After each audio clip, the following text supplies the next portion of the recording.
Welcome back. Your time now is 6:37 on this Thursday. Here's a live look at the U.S. Capitol this morning. The federal government is open again after the president signed a funding bill late last night, officially ending the 43-day shutdown, the longest in U.S. history. That bill funds multiple federal programs for next year, including the Supplemental Nutrition Assistance Program, or SNAP, which millions of Texans rely on to put food on the table. Now that the shutdown is over, the U.S. Department of Agriculture says most states will begin receiving SNAP benefits quickly. Joining us live is Texas Tribune reporter Lindsay Byman. Her latest story explains how Texans began getting partial SNAP payments even as the shutdown dragged on. Lindsay, thank you so much for joining us. Hi, thank you for having me. Lindsay, now that the government is officially reopened, Texans are seeing partial payments. So how soon could we see those full benefits restored, and what's the process to get that back online?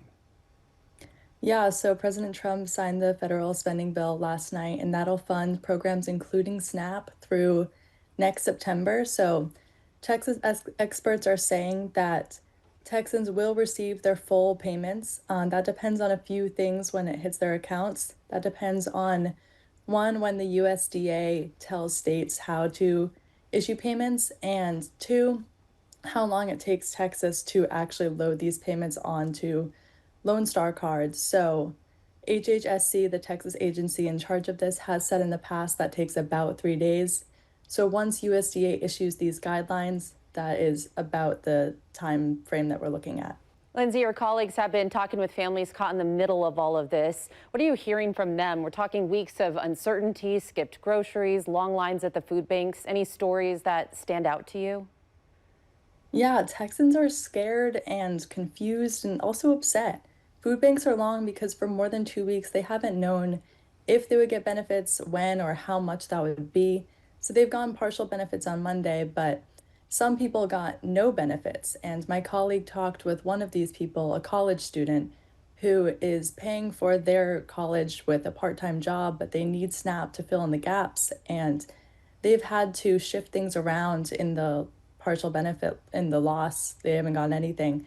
And so they've bought foods that are less healthy, like ramen and Pop-Tarts. And they've also had to forego some household items and hygiene products because they just don't know how they're going to feed themselves in the time between the start of the month when they lost their food assistance and whenever they get their full benefits. Tough stories to read there, the Texas Tribune. Big picture, what does this moment reveal about how many Texans depend on SNAP and how a disruption like this can ripple through local businesses and the broader economy here in Texas?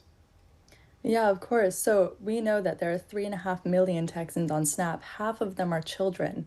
That brings $614 million into the state economy each month.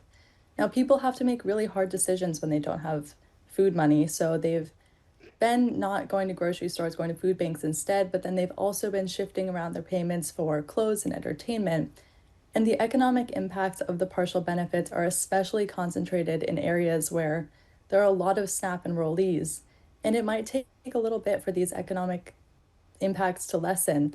But economists are saying, even though we don't know the full economic impacts because SNAP has never shut down before, this is the time for the government to open before these impacts start ballooning to become even worse.